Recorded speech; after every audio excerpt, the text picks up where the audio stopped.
Welcome back. It's 9 p.m. here in the French capital. Let's get you up to date with our headlines. The gunman behind last night's fatal police shooting in Paris showed no signs of radicalisation before the attack, says the Paris prosecutor. But the 39-year-old had a long criminal history. The suspect in a bomb attack on the Dortmund football team's bus was motivated not by radical Islam, but by financial greed, say police in Germany, who've arrested a 28-year-old man. And 12 killed overnight as anti-Maduro protests reach new heights of violence in Venezuela. Opposition groups say they won't stop marching for the president's removal.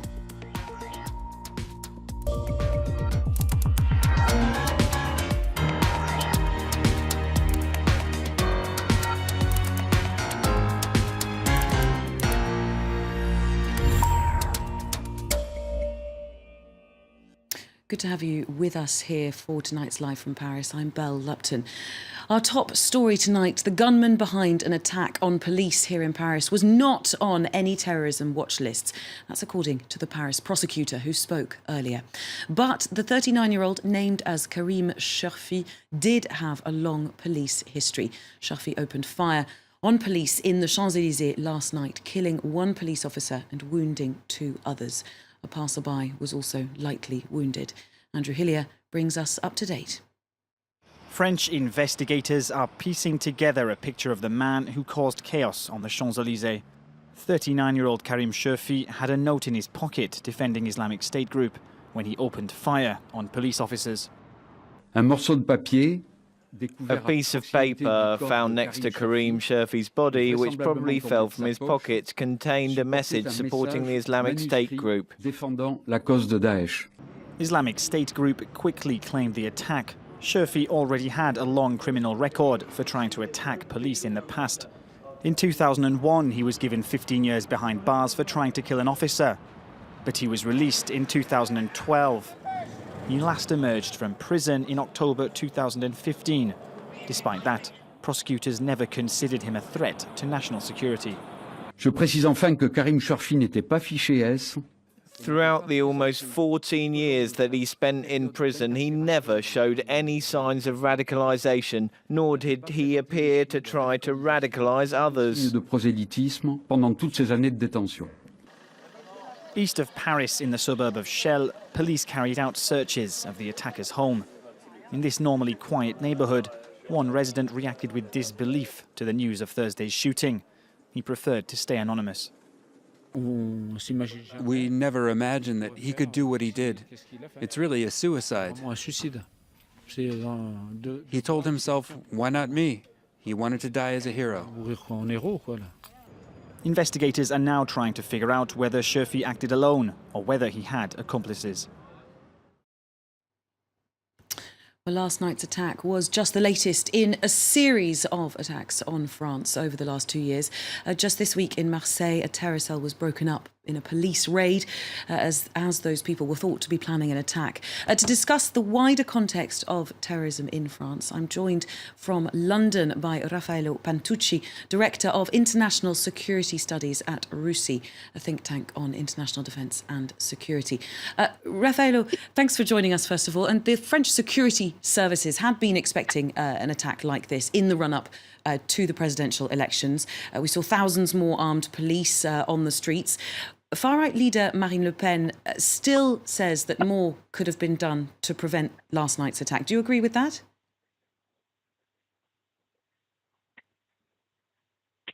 Well, I mean, there's always more you can do in terms of deploying more security services, in terms of arresting more people in a sort of preemptive manner. But there's always a question of proportionality. You know, yes, you can put a lot more security people on the street, but frankly, a lot of them would be fairly redundant. I think the police officers we saw who were the targets in the attack on Champs-Élysées were being deployed as part of a sort of effort to sort of show security around the capital.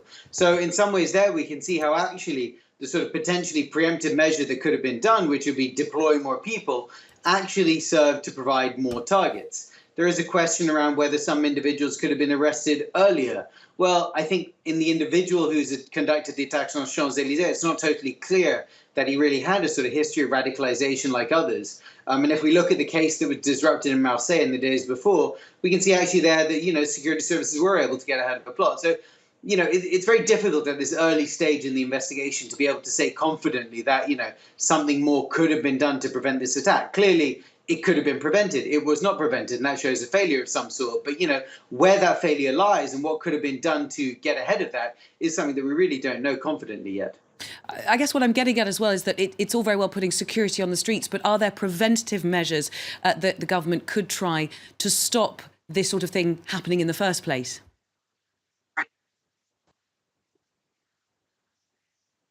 Well, I mean, there's the question of, do you need to preemptively detain people, and who are the people you need to preemptively detain? I think the issue when you're looking at the sort of phenomenon of radicalization is that it's not always very clear where an individual is on that path.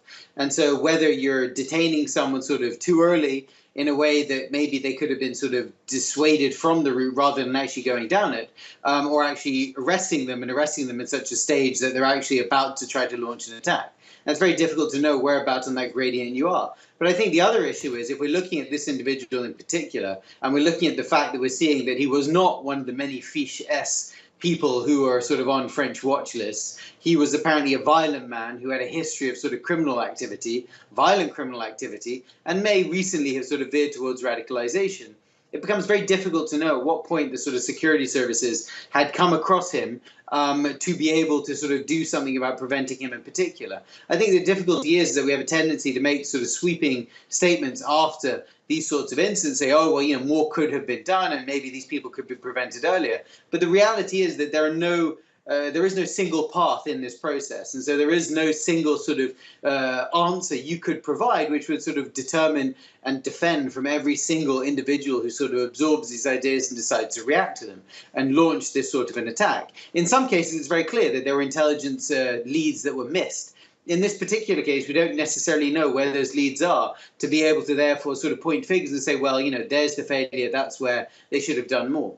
At the risk of asking you to give another of these sorts of sweeping statements, why do you think there has been, and we've seen so many attacks on police and soldiers, these are the people who are meant to be protecting us. What message do you think terrorist cells and individuals are trying to send by targeting police and soldiers? Well, I think the choice of targeting security services like this is not, in fact, a very new one. We've seen it happening repeatedly over time.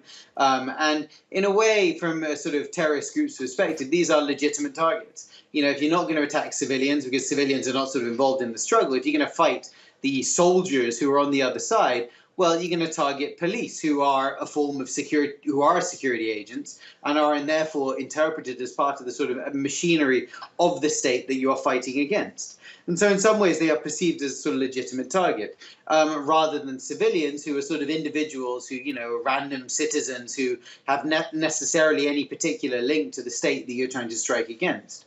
So I think that's why they present a sort of very attractive target. The other one is the fact that they are very obvious and very present. And if we think about most police are not used to dealing with terrorists and violent crime in this sort of fashion in their daily lives. Their lives are usually occupied with investigations around burglary, around other sort of petty criminality, or acting as a sort of protective barrier or a link between society and the sort of government. And so they are people who have to be sort of all present and everywhere. And by being all present and everywhere, this means you've got lots of potential targets that you kind of strike. The final message I'd add is that, if we're thinking about them as, representatives of order and terrorists being individuals who are trying to strike against order, they present themselves in that context as a very sort of useful target and a very attractive target to sort of strike out against to get the message that terrorists are advancing. Raphael Pantucci, great as ever to have you on the show. Thanks for coming on France 24 for us. Raphael Pantucci there, Director of International Security Studies at the think tank RUSI. Well, staying in France, the rise of the far-right candidate Marine Le Pen has been watched with interest from across the Atlantic. Fellow populist Donald Trump hasn't yet gone as far to endorse Le Pen formally, but a lot of powerful people in the US will be rooting for her on Sunday. From Trump Towers to the US Congress, Marine Le Pen has established her own circle of trust in the US. Our Washington correspondent Philip Crowther has this exclusive report.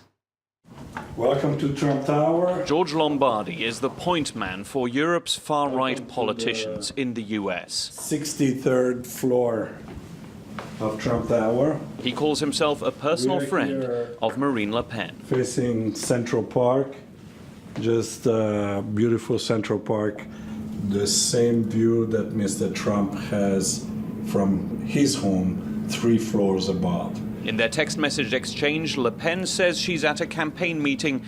Instead, Lombardi calls one of her close advisors. Ici à New York, il est prêt à prendre l'avion et venir les trouver pour l'inauguration. Lombardi caused a stir during Donald Trump's transition when he brought Le Pen to a fundraiser in this same apartment. Trump himself did not attend. She came here just to meet these people, these potential donors, potential supporters. We met, of course, in my apartment. It just happened to be in Trump Tower. Mr. Trump happened to be in the same place at the same time. The Italian-born Lombardi says Le Pen left Trump Tower happy that day in January. He implies she got plenty of donations for her campaign. In Washington, Congressman Steve King tells us he is endorsing the French far-right leader. King has met Le Pen twice. He says Western civilization is being eroded, and only a Le Pen win can stop that. As a duly elected president of France, I expect that very soon after that, President Trump will want to meet with Marine Le Pen, and I will predict they will become fast friends because they are birds of a feather. There are other Trump supporters looking out for Le Pen in Washington. Michael Flanagan, a former congressman, tells her advisors in France what could make Le Pen more popular in the U.S. To make that marriage, so to speak, between the U.S. and Russia might be something that France could do successfully, and I think Marine Le Pen would love to do that. Flanagan sees Le Pen as the link between Putin and Trump. That would have been an extraordinary thought just 3 months ago.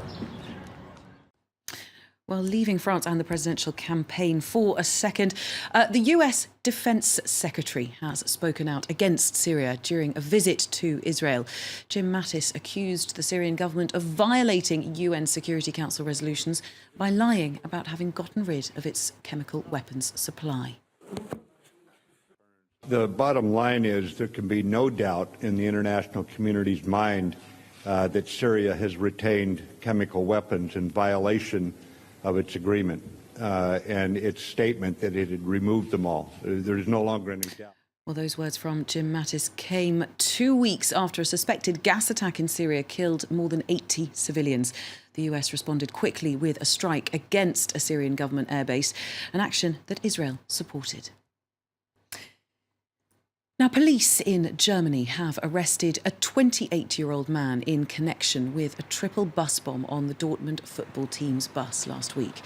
Investigators were alerted to the German-Russian citizen because he'd taken out a 5-figure loan to bet that Borussia Dortmund's shares would drop just before the attack took place. Well, earlier I spoke to our Berlin correspondent Jessica Soltz. I started by asking her what we know so far about that investigation. Police believe that the suspect who was arrested this morning was hoping to make several millions of euros by speculating on shares in Borussia Dortmund Football Club falling drastically after the attack on the team. The suspect is said to have taken out tens of thousands of euros worth of so-called put options on Borussia Dortmund team and on the day of the attack on the 11th of April. And these put options would become all the more valuable the further the Borussia Dortmund shares then fell in value.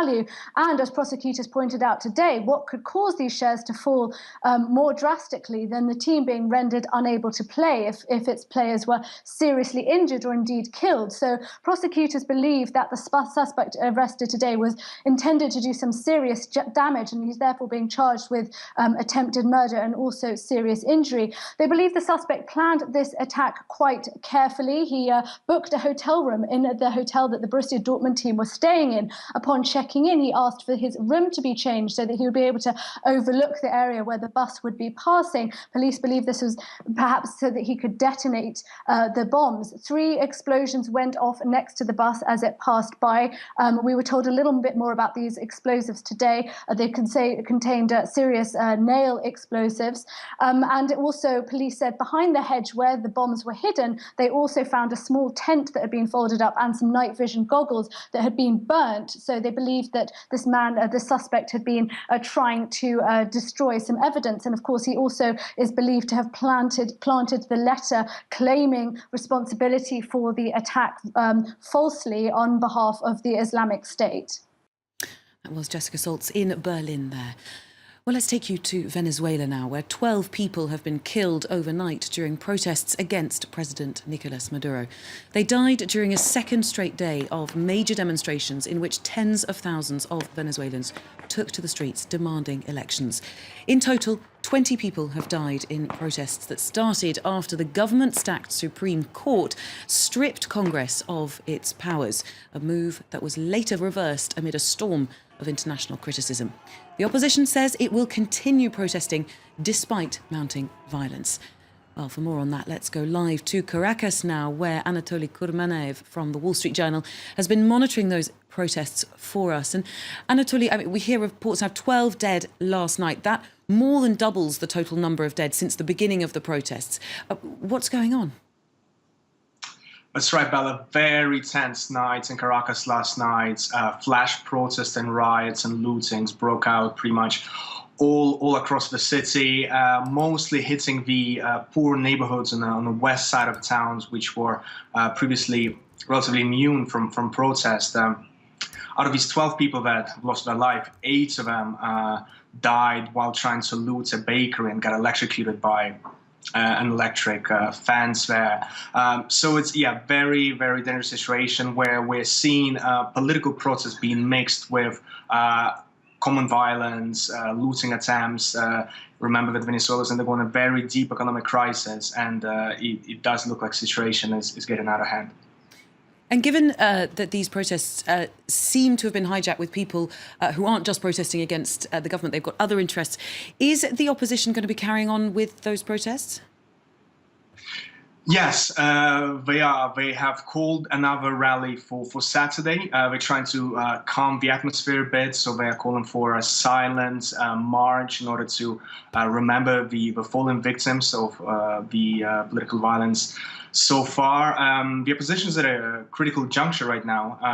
On one hand, they need the protests to reach this critical mass. They need them to get to a point of no return. On the other hand, they can't afford to be hijacked by the violent elements who are just trying to take advantage of the chaos. This is increasingly becoming to look like a week of unrest in 1989, known as Caracas, where hundreds of people died in looting that took over and burned Caracas for a week. And this is definitely not something that the opposition can afford. So they're walking a very tight line there between keeping pressure on Maduro and keeping it as peaceful as possible. And just a quick word from you, Anatoly, as well. Obviously, this is attracting a lot of international coverage. What about the press in Venezuela? What do they make of this? How do they think this is going to pan out? Well, this is a very good question, Belle. The government here controls all mainstream media, all television channels, all radio channels, and most of the newspapers. But here is a very vibrant social media press, and the news of protest, actually, yet last night, of lootings and any attempt to put together a coherent account came from common citizens shooting videos on my mobile phone, sending them to online publications who would then repost them on Twitter. So, a very, very lively debate going on here online in Venezuela, but also a lot of disinformation, a lot of false videos, false recordings, dated recordings. So very hard to know what's going on. I woke up this morning with like 100 messages from acquaintances to family members asking me, just what is going on. A lot of fear, a lot of tension on the streets right now. Anatoly Kurmanev, thanks very much for the latest from Caracas there. Anatoly Kurmanev from the Wall Street Journal there. And finally, something To put the wind back in your sails, a father and son team have broken the record for the time taken to cross the Atlantic from Dakar in West Africa's Senegal to Pointe-au-Pitre in Guadeloupe in the Caribbean.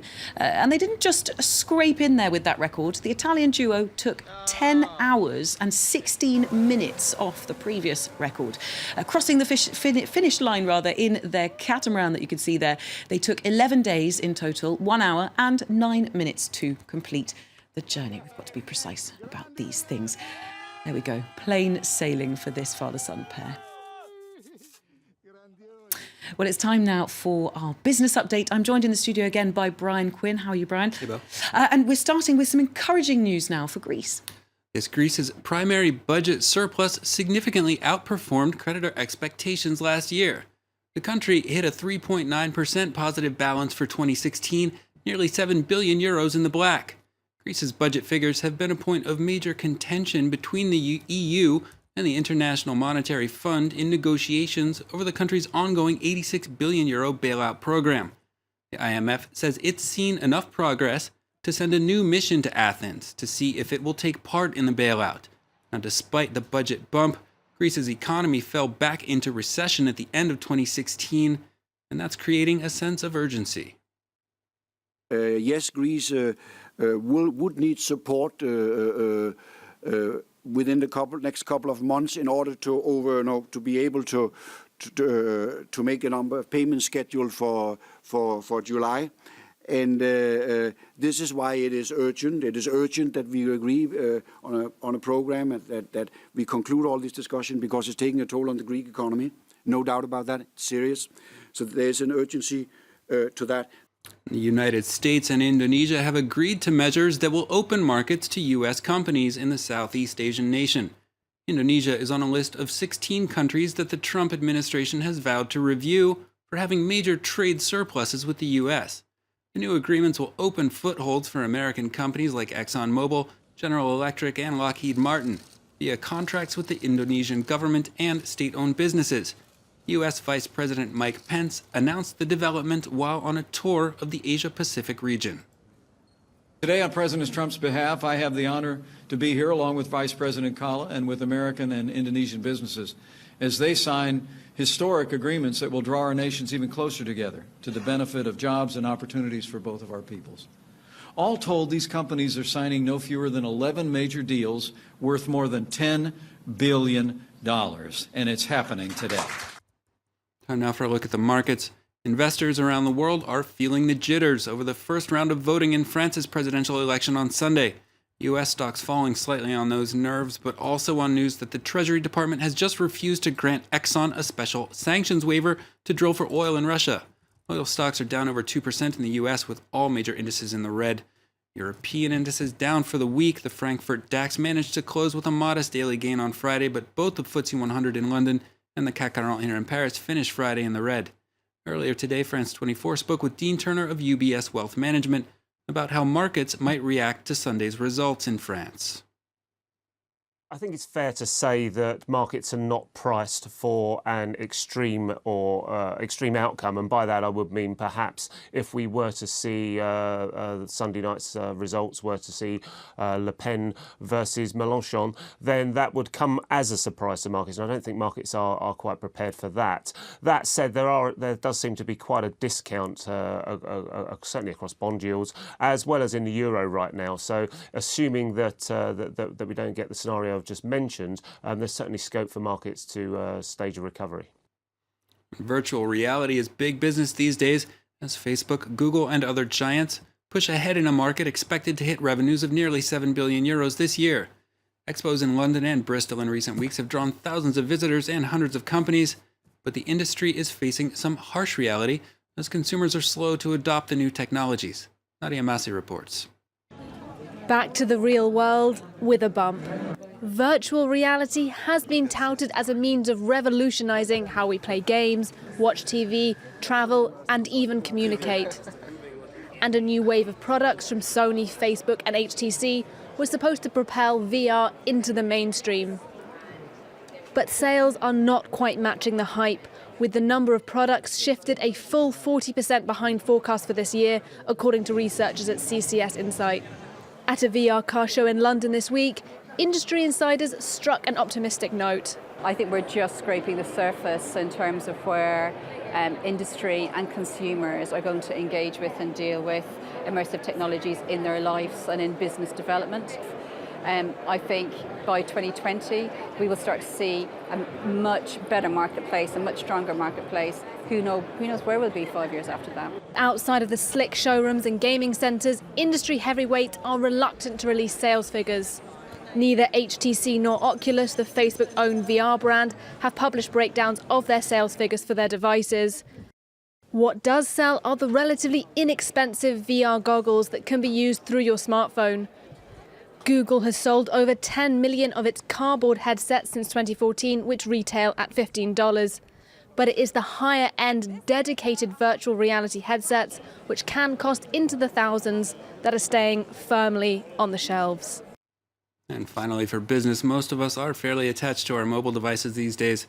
You might imagine it's only a matter of time before our devices become attached to us. That's what Neuralink is working on right now. The company, owned by Elon Musk of Tesla and SpaceX fame, hopes to have a machine-to-brain interface ready within 4 years. Initially, the goal will be to help people with severe brain injuries to communicate, but Musk expects computer innovation to proceed to the point where all humans will need neural implants just to keep up. When that happens, Musk says brain-to-brain interfaces should become possible. In other words, digital telepathy between humans, Bill. Would you get one of those, Brian? Not a chance, not a chance. I already can't keep up with the computers. Not if all of us, in the newsroom, we all had them and you needed to be keeping up with us? Is it part of the job? Do I get paid extra for that? I'll do it. Sure, okay. There we go. We'll have to ask our bosses about that one. Brian Quinn there with all the latest business news for you and a look into the future as well. Well, still to come on the programme, taking a little look into our future, we'll be taking a look at the decision by 3 of the main French presidential candidates to cancel their campaign commitments in the wake of last night's attack here in Paris. Do stay with us here on France 24 for that.